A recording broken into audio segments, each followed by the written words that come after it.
Okei. Hieno lumijuttu. Joo, todellakin aika hienoa silloin.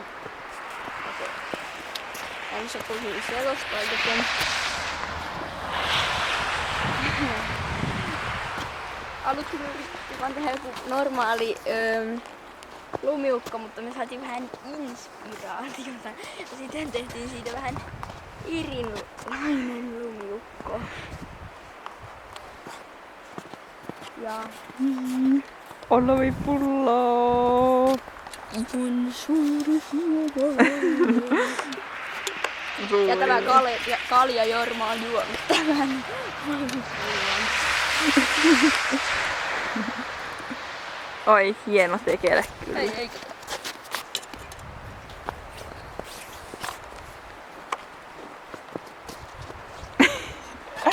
Okei.